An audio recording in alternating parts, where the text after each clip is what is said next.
আসসালামু আলাইকুম। আন্তর্জাতিক এবিসি টিভিতে আপনাকে স্বাগত। শুরুতেই জানাবো আমাদের হাতে থাকা সর্বশেষ বিশ্বের গুরুত্বপূর্ণ সংবাদ, পরে বিস্তারিত।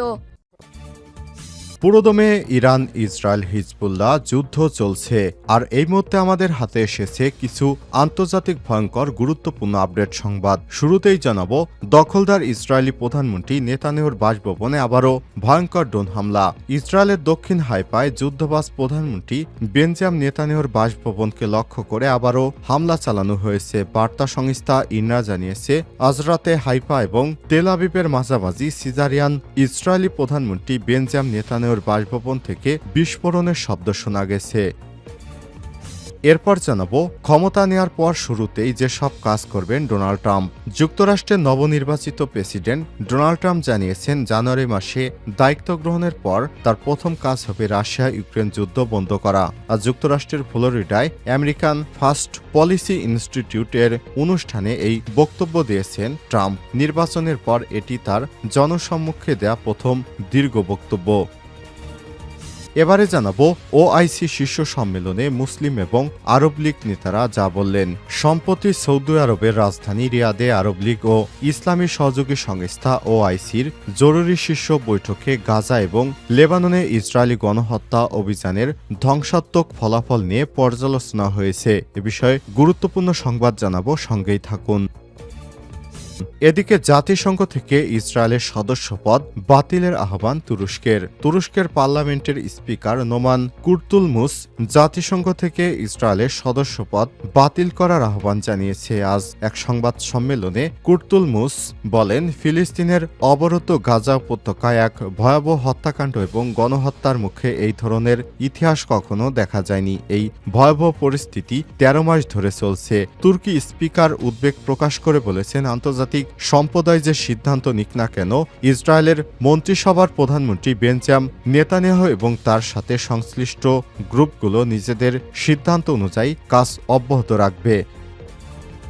এবং সর্বশেষ জানাবো বিমানে যান্ত্রিক ত্রুটি, ঝাড়খণ্ডে আটকে গেলেন নরেন্দ্র মোদী। বিমানে যান্ত্রিক ত্রুটি দেখা দেয় ভারতের প্রধানমন্ত্রী নরেন্দ্র মোদী দিল্লি যাত্রা থেমে গেছে। প্রতিবেদনে বলা হয়েছে, এখন দেওঘর বিমানবন্দরে অপেক্ষা করছেন নরেন্দ্র মোদী। টেকনিক্যাল দলের সব পরীক্ষা নিরীক্ষার পর নেওয়া হবে সিদ্ধান্ত। স্বাভাবিকভাবেই বিমানে যান্ত্রিক ত্রুটির কারণে আপাতত ঝাড়খণ্ডে আটকে আছে মোদী। প্রিয় দর্শক, এতক্ষণ শুনছিলেন সংবাদ শিরোনাম, এবারে বিস্তারিত। তবে তার আগে বন্ধুরা অনুরোধ থাকবে সংবাদটিতে একটি লাইক দিন। এই চ্যানেলে আপনি নতুন হয়ে থাকলে আমাদের সংবাদটি দেখতে দেখতে চ্যানেলটি সাবস্ক্রাইব করে রাখুন, যাতে করে বন্ধুরা আমাদের পরবর্তী লেটেস্ট আপডেট সংবাদগুলো সবার আগে আপনার কাছে পৌঁছে যায়। বেল বাটনে প্রেস করে রাখুন। আর বন্ধুরা, গাজা যুদ্ধে আপনি যদি নিরীহ ফিলিস্তিনিদের ভালোবেসে থাকেন, তাহলে কমেন্টে ইয়েস লিখে বিশ্ববাসীকে জানিয়ে দিন আপনি বিশ্বের কোন দেশ থেকে বা বাংলাদেশের কোন স্থান থেকে আমাদের এই সংবাদটি দেখছেন এবং শুনছেন। এবারে বিস্তারিত। ইসরায়েলি প্রধানমন্ত্রী বেঞ্জামিন নেতানিয়াহুর বাসভবনে আবারও ড্রোন হামলা। ইসরায়েলের দক্ষিণ হাইফায় যুদ্ধবাজ প্রধানমন্ত্রী বেঞ্জামিন নেতানিয়াহুর বাসভবন লক্ষ্য করে আবারও হামলা চালানো হয়েছে। বার্তা সংস্থা ইরনা জানিয়েছে, গতকাল বৃহস্পতিবার রাতে হাইফা এবং তেল আবিবের মাঝামাঝি সিজারিয়ান ইসরায়েলি প্রধানমন্ত্রী বেঞ্জামিন নেতানিয়াহুর বাসভবনে বিস্ফোরণের বিকট শব্দ শোনা গেছে। ইসরায়েলি গণমাধ্যম জানিয়েছে, হিজবুল্লাহর ড্রোন হামলার কারণে এই বিস্ফোরণ ঘটেছে। এই প্রতিবেদনে বলা হয়েছে, নেতানিয়াহুর বাসভবনে নিয়ে কয়েক দফায় হামলা হলো। ইসরায়েলি গণমাধ্যম আরও জানিয়েছে, বেঞ্জামিন নেতানিয়াহু এখনও ড্রোন হামলার ভয়ে সাধারণত তার দপ্তরের নিচে গভীর একটি সুরক্ষিত কক্ষে অবস্থান করেন। এর আগে গত মাসে ইসরায়েলি প্রধানমন্ত্রী বেঞ্জামিন নেতানিয়াহুর বাসভবনে ড্রোনের আঘাতের কথা আনুষ্ঠানিকভাবে স্বীকার করে তেল আবিব। এক বিবৃতিতে বলা হয়েছে, সিজারিয়াতে প্রধানমন্ত্রীর বাসভবনের শয়নকক্ষে একটি ড্রোন আঘাত এনেছে। প্রধানমন্ত্রী এবং তার স্ত্রী সেখানে ছিলেন না। এই ঘটনায় কোনো হতাহতের ঘটনা ঘটেনি। লেবাননের ইসলামী প্রতিরোধ আন্দোলন হিজবুল্লাহ ওই হামলার দায় স্বীকার করে বিবৃতি দিয়েছিল। ক্ষমতা নেয়ার পর শুরুতেই যে সব কাজ করবেন ডোনাল্ড ট্রাম্প। যুক্তরাষ্ট্রের নবনির্বাচিত প্রেসিডেন্ট ডোনাল্ড ট্রাম্প জানিয়েছেন জানুয়ারি মাসে দায়িত্ব গ্রহণের পর তার প্রথম কাজ হবে রাশিয়া ইউক্রেন যুদ্ধ বন্ধ করা। শুক্রবার যুক্তরাষ্ট্রের ফ্লোরিডায় আমেরিকার ফার্স্ট পলিসি ইনস্টিটিউটের এক অনুষ্ঠানে এই বক্তব্য দিয়েছেন ট্রাম্প। নির্বাচনের পর এটি তার জনসম্মুখে দেয়া প্রথম দীর্ঘ বক্তব্য। ট্রাম্প বারবার লিখেছেন দায়িত্ব গ্রহণের পর তিনি অবিলম্বে এই যুদ্ধ বন্ধ করবেন, যদিও কিভাবে করবেন সে বিষয়ে তিনি বিস্তারিত কিছু বলেননি। এরপর তিনি তার সমর্থকদের জানান তার অন্যান্য অগ্রাধিকার হবে মধ্যপ্রাচ্য এবং দুর্নীতিগ্রস্ত ভঙ্গুর অর্থ ব্যর্থ প্রশাসনকে সাফ করা। তবে এই পরিকল্পনাগুলো সম্পর্কেও তিনি বিস্তারিত বিবরণ না দিয়ে মঞ্চ ত্যাগ করেন। এই অনুষ্ঠানটি ডোনাল্ড ট্রাম্পের নির্বাচিত প্রার্থীর ডোনাল্ড ট্রাম্পের বাসভবনে অনুষ্ঠিত হয়েছে। American first policy institute Donald ট্রাম্পের নিচের সংস্থা, কারণ 2021 সালে ট্রাম্প প্রশাসন কর্মকর্তাদের হাত ধরে প্রতিষ্ঠিত হয় এই সংস্থাটি। এই প্রতিষ্ঠান দ্বিতীয় ট্রাম্প প্রশাসনের জন্য একাধিক রক্ষণশীল নীতির প্রস্তাবনা তৈরি করে। অনুষ্ঠানে উপস্থিত ছিলেন যেসব নেতারা তারা বলেছেন, আমরা যেভাবে জিতে যাব তা কেউ জানত না, এটি একটি বড় বিজয়। জনতার মাঝে থাকা অনেককেই ধন্যবাদ দিয়েছেন ডোনাল্ড ট্রাম্প। তাদের মাঝে আর্জেন্টিনার প্রেসিডেন্ট হ্যাভিয়ের মিলেই এবং হাউস স্পিকার মাইক জনসনও রয়েছেন। তবে ডোনাল্ড ট্রাম্প টেসলার মালিক ইলন মাস্কের কথাও বারবার উল্লেখ করেছেন। ইলন মাস্ক গত কিছুদিন ডোনাল্ড ট্রাম্পের সঙ্গে তার বাসভবনে ছিলেন। ইলন মাস্ককে মজা করে ডোনাল্ড ট্রাম্প বলেছিলেন তিনি এই জায়গাটি পছন্দ করেন, তাকে বের করে দিতে পারি না, আমি এখানে তাকে পেয়ে আনন্দিত।